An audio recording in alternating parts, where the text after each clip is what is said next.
Good afternoon and welcome to the Washington Foreign Press Center. My name is Bryce Johnson and I'm the FPC's Information Outreach Coordinator. I also want to welcome my colleagues and other journalists at our New York Foreign Press Center who might be watching online, and along with those watching from American spaces abroad. Today's briefing is going to be on campaign finance in the 2020 elections. It will be on the record and live streamed on our website, which is fpc.state.gov. You can go there to follow all of our future elections coverage. Once the briefing is concluded, we will upload the transcript and video to our website. Please give us a couple of hours to do so. We're going to begin the briefing with opening remarks from our briefer, Commissioner Ellen L. Weintraub with the Federal Election Commission. The Federal Election Commission, or FEC, is the independent regulatory agency charged with administering and enforcing the federal campaign finance law. For those that RSVP'd to this briefing, you received their biographies via email. After opening remarks, we'll open it up for questions. At that time, please wait for the microphone, state your name, outlet, and country clearly prior to asking a question. And with that, I want to yield the floor to Ms. Weintraub and thank her for coming for a second time to the FPC. My pleasure. Can everybody hear me okay? All right. Thank you, Bryce, and thank you to the FPBC. It's a pleasure to be here to talk to you about money and politics in the United States in a very interesting election year. For the benefit of those of you who aren't familiar with the FEC, it's an unusual electoral commission in that we don't run the elections. Unlike most election commissions around the world that I'm familiar with, our elections are managed at the state and local level. And what we do at the federal level is regulate money and politics. So there are rules on, there are contribution limits, there are source restrictions, there are rules on how the candidates can raise and spend their money, and we are in charge of implementing and enforcing those rules. And the primary rule is that the money which is raised has to be disclosed. It is mostly a privately funded system, but the money is fully disclosed. Presidential candidates in an election year file monthly reports. So if I give you any numbers, they are probably current as of the end of January, because the monthly reports are due 20 days after the end of the month, on the 20th day of the month. So the most recent set of reports we've collected are were filed on February 20th and are current as of the end of January. So we have, as I said, there are limits. No individual can give more than $2,800 to any candidate for any one election. The limit on giving to the National Party Committee is $35,500, so it's higher for the party committee than it is for individual candidates. And each of the candidates raises money on their own, into their own campaign committee, and as I said, they have to file reports with us where they disclose the name of every donor who gives more than $200 cumulatively, and anybody that they expend funds to that receives more than $200 from the campaign. Our campaigns are expensive. It's a big country, and particularly if you're running a national campaign, it costs a lot of money to move around the country and buy advertising and hold rallies and engage in a national campaign. In 2016, the federal election, which involved the presidency, the entire House of Representatives, and 1/3 of the Senate, all were up for election, and the cost of that election was $6.5 billion, billion with a B. So that is a lot of money, and it probably will be more expensive this year. We've already, candidates who have already dropped out of the race for nominating the presidency have already spent over $1 billion. And those are the ones who aren't even in the race anymore. Now, of course, we had a couple of candidates who spent a great deal of money, of their own money. That is because although we have contribution limits, our Supreme Court has held that in the interest of protecting the First Amendment to our Constitution, which protects free speech and holds political speech in particularly high regard, the only justification for limiting according to our Supreme Court, the amount of money that can be raised and spent in order to get one's political message out is to counteract corruption, the risk of corruption of our system. And our Supreme Court says you can't corrupt yourself, so you can spend a limitless amount of your own money on your own election. And we had a couple of candidates this year who spent quite a bit of money on their own election. Unfortunately, neither one of them was successful. They both dropped out already. But that's how we got to the over $1 billion already spent by the candidates who have dropped out. We had a couple of very big spenders. On the other hand, we have a lot of people who give money in very small amounts and very small donations. So, for example, Bernie Sanders, who as of the end of January had raised $134 million. Of that sum, $74 million was raised from people who gave less than $200. So a great many people giving a small amount of money. Joe Biden had raised $70 million, of which $25 million came in contributions under $200 from contributors who gave less than $200. And the president has raised $218 million, of which $45 million came from donors who have given less than $200. So there are a lot of people out there participating at the grassroots, giving small amounts of money to try and support the candidate of their choice. And it's surprising how those small dollar donations really can add up. There are source restrictions in addition to contribution limits. So corporations, labor organizations cannot give directly to candidates or to party committees, as well as government contractors and foreign nationals are not allowed to give. Let's see. Why don't I mean, that's kind of the big picture overview. As I said, it's mostly a system that is focused on disclosure, and it's pretty transparent. We have a staff of people that collects all of this information. We have analysts who review all the reports and request additional information if the reports appear to be inaccurate or incomplete.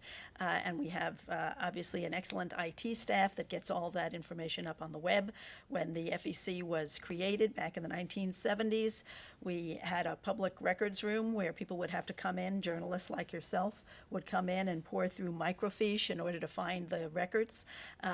Nobody much comes into the public records room anymore because now we have the internet and everything is disclosed online, and it's available to anybody who wants to look up the information at fec.gov anywhere in the world. So with that, why don't I open it up to questions? I'm happy to answer anything you want to know. All right, I would like to remind everybody to raise your hand, and please, when you get a microphone, tell us your name and your outlet. All right.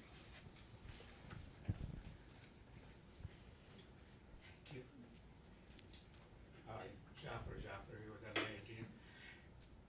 Can you once more clarify the delineation between the FEC costs and how you administer that, and then where does the candidates' cost come in? Is there any relationship between the two? I'm not exactly sure what you're asking me. So the cost of the last elections, I believe, was $6 billion. $6.5 billion. That's in money raised and spent by the candidates and the party committees and other political organizations who are spending. That's not our budget. Our budget is lower than that.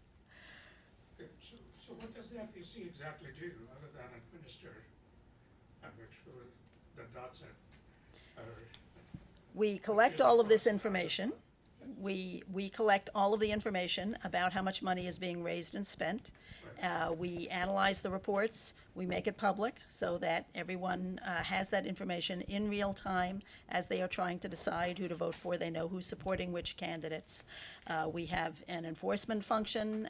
We have a lot of lawyers who work for us. So anyone can file a complaint if they think the law has been violated, and our lawyers will examine it and present a recommendation to the commission to decide whether the law has been violated, and then, we can investigate. We have subpoena authority. But all of our jurisdiction relates to money and politics. Thank you very much. My name is Alex Rafolu. I cover Azerbaijan for Trump News Agency. I have two questions. How common are the campaign violations based on foreign influence? And has it ever reached to a level of fraud? If it has, what is the remedy? I mean, impeachment is some sort of version of remedy, if we consider that, but how to prevent foreign influence moving ahead? And my second question, I've covered foreign lobbying in this town for a long time, from Azerbaijan to Russia to Turkey. How do you draw the line between foreign lobbying, I mean, foreign countries, seeking influence on the candidates through lobbying, or versus other means that you are able to prevent? Thank you. So there is a law that says that foreign nationals are not allowed to spend money in our politics. They're not allowed to contribute to any candidate, to the party committees, to any of the political committees that are out there. And this is true at the federal, state, and local level. So normally we just have jurisdiction at the federal level about the money that's raised and spent on elections for Congress, for the House of Representatives, for the Senate, and for the presidency. But when it comes to the foreign national ban, we have jurisdiction over elections throughout the country at any level. It is just as illegal to make a foreign donation to a candidate for a mayor or a sheriff as it is for the presidency. And it is illegal to solicit, receive, or accept anything of value from a foreign source in connection with a U.S. election. So, and we have jurisdiction over all of that. The biggest case we had recently involved the domestic subsidiary of a Chinese company that made a $1.3 million donation to a super PAC, one of these outside political action committees that was supporting Jeb Bush in 2016. And the commission investigated that and negotiated a penalty of roughly $900,000 on that one. So that was the biggest foreign national case that we've had recently. But it is an area of priority for the commission, and all of the commissioners are very concerned about this issue. You asked also about lobbying. There are separate laws that we don't administer. There's the Foreign Agents Registration Act for anyone who is lobbying the government. So not trying to spend money to get people elected, but rather trying to influence what they do once they are in office. And there are rules on disclosure and registration of people who are representing foreign governments in lobbying our government that's administered by the Justice Department and to some degree by the Congress itself, which collects those reports. All right. I'm going to take a question online from our American Spaces Abroad, and then we'll move to this gentleman. All right. I think based on today, you'll probably have an answer for this. Usually there are 4 people that sit on the FEC commission, but there hasn't been a quorum since September 2019. How has that affected your work at the FEC? Are there programs or services that you provide to political campaigns and political action committees that have been reduced or eliminated because of reduced staffing? Okay, so actually the premise is wrong. There are supposed to be 6. By law, there should be 6 commissioners. No more than 3 can be of any one political party. And it takes 4 commissioners to form a quorum to make most of our major decisions. That it was set up that way to ensure that decision-making at the FEC is on a bipartisan basis and that the party in power cannot use the Federal Election Commission as a mechanism for penalizing their opponents and trying to extract penalties from them, financial penalties. So we need 4 commissioners in order to start investigations, in order to conclude investigations, to negotiate any penalties, to give advice, or to issue new rules. So it is and it is true that we've only had 3 since the end of last September, so that's not good. There are ongoing investigations that were authorized before we lost the quorum, and those, as I said, are ongoing. Our staff is still working on them. It does not in any way impede our ability to collect the information about campaign finance and make it available to the public. We have a staff of over 300 people who work for the agency, and they continue to come to work every day and do their jobs. And fortunately, not everything that the agency does requires commission input. Just today, there was a hearing in the Senate on a new nominee who, if confirmed, would give us the 4 votes that we need to make all the important decisions that we need to make. But the law continues to be in force, and people can still file complaints. Right now, they will be teed up for action, so when we have the quorum restored, when we have 4 votes again, we will be able to make decisions on all of the matters that are awaiting the quorum. Thank you for doing this. My name's Alan Cassidy. I'm from the Tagesanzeiger newspaper in Switzerland. There have been a number of issues concerning the election. Foreign influence has been mentioned, dark money, general fraud, I guess. I just wonder, what are you most concerned about when you look at this year's elections? All of that. I'm always worried about dark money, which is money that is not fully disclosed. We have a pretty transparent system, but people find ways around the law and find ways of hiding the money, and I am concerned about that in part because if we don't know the source of the money, then we cannot, not only do the voters not get the information they're entitled to, but we also can't verify that it's legally able to be given in our elections. So there's an overlap between the dark money problem and the potential foreign money problem. I worry about that. I worry about foreign disinformation campaigns. I worry about foreign attempts to perhaps funnel money into our elections. We take those kinds of concerns very seriously.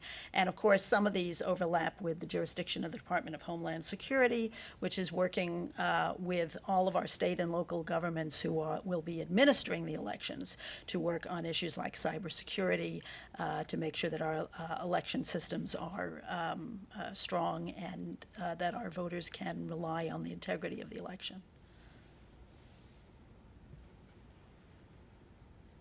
Any other questions? Hello, Alan Abel from Maclean's Magazine of Canada. In your experience or in your lifetime, what is the trajectory of Americans' trust that the elections are free and fair?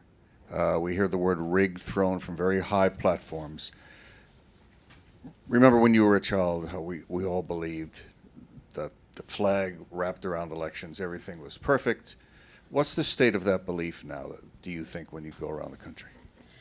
Well, that's a very impressionistic question. So it's not so much based on my expertise as an election commissioner, as a voter, as a citizen participating in the process and watching. I think it is an area of concern that a lot of people are.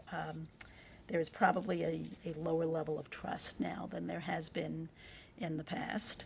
And, I think people on both sides have concerns on this and, perhaps for different reasons. And of course, we have siloing of the information that people get. So people tend to get their information from one source or another source, and we don't have the same kind of common set of information that everyone starts out with as a premise. I mean, when I was growing up, there were 3 major networks, and everybody watched one of them, and they all said pretty much the same news in the same way every night. And our entire citizenry had just a set of common premises and assumptions and understandings about the way the world worked. And I think we've become more segmented and more polarized, and that's concerning. But I believe that is not just a United States phenomenon, but perhaps a global phenomenon. Is it curable? Oh, wow. I think that's outside of my what I can do at the FEC. I don't think that the FEC can cure it. I'll tell you that. All right, I have a question from one of our participants online from American Space, and then we'll go back to Alex. What kind of oversight does the FEC have on political action committees, PACs, and super PACs? We have the same authority over PACs and super PACs as we have over candidates and party committees. That is, they are, now they don't have contribution limits, the super PACs don't. A traditional PAC takes in limited amounts of money, no more than $5,000 from any one individual in a calendar year, and they can't take corporate or labor organization money, and they give money directly to candidates, again, no more than $5,000 per year per candidate. A super PAC engages in direct advocacy. They're not giving money to the candidates, they're spending their own money. And our Supreme Court has held that as long as that is done independently of the candidates, that there is no risk of corruption there, and therefore they have no contribution limits. They can accept money from corporations and labor organizations. They still can't accept money from foreign nationals. And they have become, super PACs have become a big force in our politics. They raise and spend a lot of money, all of which has to be disclosed just like any other PAC. Thank you very much, Alex Raffel again. You mentioned the importance of disclosures. This might be a far-fetched question, but do our laws, campaign finance laws, have any requirement of element of the truth? Because we hear, the president talks about the fake news. We have whole, fact-checking, missions on both sides that are involved. But what do the laws say about that? And also, my second question is about social media. Did we know the importance of a role of the social media before 2016?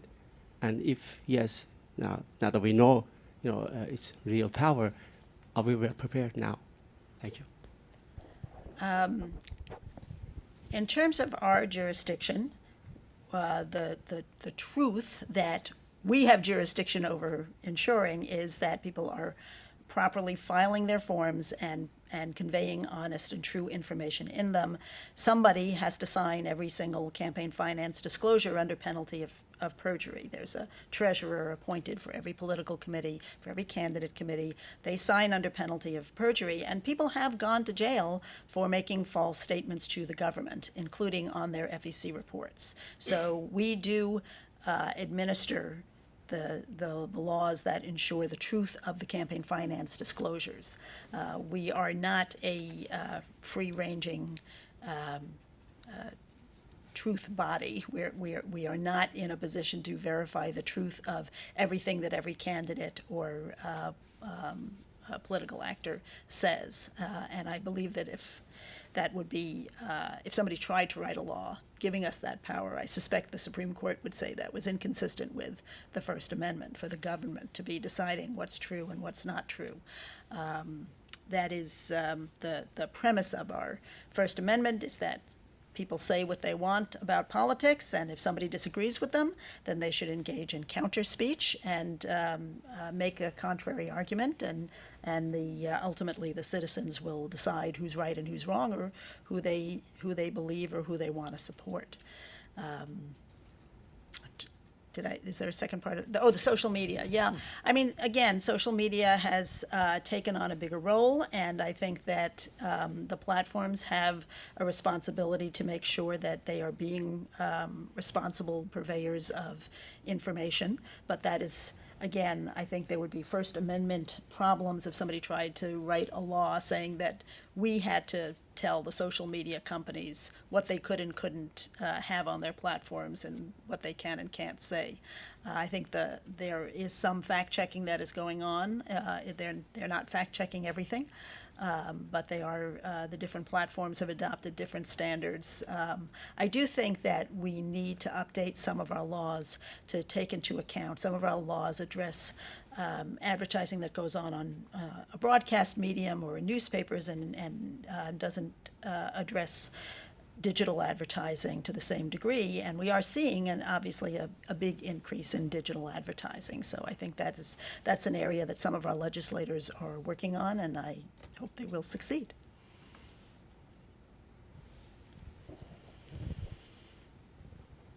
Hello, my name is Carissa. I'm a reporter from the Straits Times from Singapore. My question is, are government employees restricted in whether they can contribute any money? And also, has there been any recent push to limit the amount of money that a campaign can cost? Because 6.5 billion is a lot. So, I mean, and even recently there's been this backlash against billionaires. So, has there been any of that sentiment going on recently? I should make notes on all the two-part questions. So the first part of the question was, government employees. Yes, there's something called the Hatch Act, which again is administered by yet another government agency that protects government employees from political coercion, from being put in a position where they would feel like they had to contribute to the political appointees who were their supervisors. So there are protections for government employees, but that's somebody else's jurisdiction to enforce. In terms of the cost of the election, given that our Supreme Court has interpreted the First Amendment to mean that you cannot limit spending just at all, and in particular that you can't limit the amount of money that any individual can give to their own race or can spend independently of the candidates, I don't see any way under that regime to control the costs. But you have to look at it, it is a lot of money, but you have to look at it in the context of our overall economy, which is huge. It's a multi-trillion-dollar budget. And just to give you a couple of points of comparison, in 2019, apparently we managed to spend $8.8 billion on Halloween, which is an awful lot of candy. That doesn't sound like a very healthy thing to do. And here's one that I like better because it's really very sweet. In 2020, apparently, just recently, we celebrated Valentine's Day and spent $27.4 billion on Valentine's Day. Candy being the biggest part of that, but also on cards and flowers and taking your sweetheart out for a nice evening to celebrate love. So that's really very sweet and romantic, and that's a whole lot more than we spent on the election. I just kind of throw those out because I know that it sounds like a lot of money, and it is indeed a lot of money, but you have to look at it in the context of the overall economy. We spend a lot of money on a lot of things. And honestly, I'm not offended that we spend a lot of money on democracy because it's important. People feel strongly about it. They want to get involved. They want to contribute to candidates that they care about. They sometimes want to contribute to fight off candidates that they don't like. But the fact that they are civically engaged and care about who wins the election, I think that is not necessarily a bad thing. All right, we'll take a couple more questions. I have one from one of our American Spaces. Can you walk through some of the basic regulations that the political campaigns of President Trump, Vice President Biden, and Senator Sanders must adhere to throughout the 2020 presidential campaign? Well, they have to comply with the contribution limits because they are campaign committees, so they can't accept more than $2,800 from any one individual per election. So that would be $2,800 for the primary and $2,800 for the general. They can't accept more than $5,000 from a political action committee. They can accept assistance from their political parties, again within limits, and they have to disclose, as I said, on a monthly basis, all the money that they're taking in, all the money that they're spending, and itemize it. Anything that is over $200, they have to itemize coming in and going out. Those are the basic rules. They have a lot of flexibility about how they can spend the money in terms of what they think will help to advance their campaigns. I do want to be, I should have mentioned this before, I do want to be clear that what the campaign, when we talk about these billions of dollars that are being raised and spent, it's being spent on advertising, it's being spent on staff, it's being spent on travel. We do not have a big problem with vote buying in this country. So I would not want anyone to walk away from this thinking, well, with all those billions of dollars floating around, there must be a lot of money changing hands in connection with the election. People must be getting paid off to vote. That is not a big problem in our country, and I think it is discouraged by our transparency system because they have to account for all the money that comes in and all the money that goes out, and there isn't a lot of room in there for just kind of money to be hidden that's being handed out to voters, and that's that is not something that we have a big problem with here. Any more questions in person? We'll do one more question from our American Spaces and then call it. Do other countries that you know of have similar agencies or regulation of campaign financing, and how do they differ from the FEC? Well, that's a big question. I mean, I'm not in a position to give a treatise on every other campaign finance system in the world. I know there are many countries that have a system of public financing. We kind of have a system of public financing, but frankly, the laws are out of date. They are obsolete, and therefore they're not being used by any of the major candidates anymore. Other countries have a more robust public financing system. There are other countries that have spending limits. As I said, we don't have spending limits, but other countries do. Contribution limits and source restrictions are also something that is reasonably common amongst other democracies. And I think pretty much everybody has a law against foreign contributions. Nobody wants to have their election influenced by people from outside the country. All right. Well, once again, I want to thank Commissioner Weintraub for coming to the Foreign Press Center for a second time. And we always love having her and hope she'll come back again. Thank you guys for coming out as well. Feel free to visit our website, fpc.state.gov, if you want to see more of our elections coverage, and feel free to reach out if you have any questions. Thank you for coming. And please go to fec.gov, and because we've got a lot of great information about money and politics in our elections that you can find right there on our website. Super interesting website.